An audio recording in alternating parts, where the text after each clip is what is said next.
ওদের কুচি কুচি করে কাটা হয় কখনো সখনো, এরকম মনে হয়? পলিটিক্যাল ল্যাঙ্গুয়েজ পলিটিক্যালে থাকে, এটা ভেরি ইন্টারেস্টিং। আমরা অনেক সময় সংসদকে পলিটিক্স নিয়েছি, পলিটিক্সের সংসদ নিয়ে যায়, এটা কিন্তু ভেরি ডিফারেন্ট জিনিস। সংসদ বাংলাদেশে এমন একটা জিনিস, এখানে কিন্তু সবাইকে অ্যাকাউন্টেবল করা হয়। আমরা সচিবালয় কেন্দ্রিক করেছি বাংলাদেশকে, এবং সচিবরা এত পাওয়ারফুল হয় বিকজ আমরা basically people's representative is the higher body, আচ্ছা পিপলস সার্ভেন্ট। এটা অনেকে বোঝে না, আমার কাছে মনে হয় সার্ভেন্ট অ্যান্ড পিপলস রিপ্রেজেন্টেটিভ। আমরা যেটা করতে পারি, আমরা আইন করি এবং আইন করার পর বাজেট দেই, বাজেট এক্সিকিউশন করার পর আবার কোয়েশ্চেন করি পার্লামেন্টারি কমিটিতে, এই তুমি এটা করছো কেন, এটা করো নাই কেন। সো অনলি দ্য বডি যারা সবাইকে অ্যাকাউন্টেবল করতে পারে।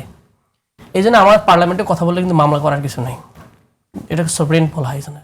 তো সুতরাং এখানেই তো নানা রকম ডিবেট হবে, অনেক বিষয়ে কথা হবে এবং বিপরীত আমরা তো মনে আরো বেশি যত বেশি আমরা এখানে ফোর্সফুলি ধরতে। আমি দুইটা জিনিস আমার দেখলাম, আমি অর্থমন্ত্রীকে তুলে ধরেছিলাম দুইটা বিষয়। একটা হলো আমাদের ক্যাপিটাল মার্কেট বিকাশের জন্য এখানে লভ্যাংশে 20% ট্যাক্স ছিল আগে, এটাকে 37% করেছিল। তাহলে আমি এটা ক্রিটিসাইজ করছি, দেখলাম আবার 20% চলে আসছে। আমি বললাম যে আপনার বন্ডে এটা এক্সেমশন ছিল, কোনো ট্যাক্স ছিল না, এটা যেন বিকাশ ঘটে, সেটাতে ট্যাক্স বসিয়েছিল। আমি বললাম যে এটাকে উঠানো উচিত, দেখলাম যেটা এক্সেমশন করেছে।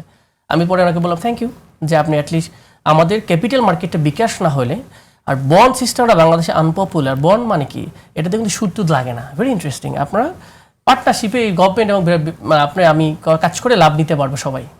এটাকে সুকুকো বলে, এটাতে পুরো মধ্যপ্রাচ্য সবগুলো এটা দিয়ে চলে।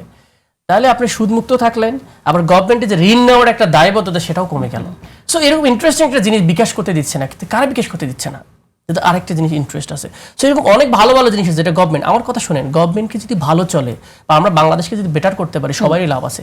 কালচার ডেভেলপ হবে, পলিটিক্সে আরও বেশি কম্পিটিশন হবে, কে কত বেশি সার্ভিস ওরিয়েন্টেড হতে, কে বেশি পলিসি ওরিয়েন্টেড হতে পারে, কার কত ভালো প্রডিউস নেতা হতে পারে।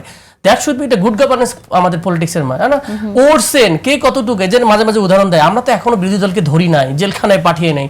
তো এটা যদি আপনি কম্পিটিশন করেন, তাহলে আওয়ামী লীগকে ডেকে নিয়ে সেই কাজ করা শুরু করে দেন, দেন আওয়ামী লীগ আপনার এরকম। সো এইটাই কালচারটাকে ভাঙতে হবে, cycle of this kind of thing.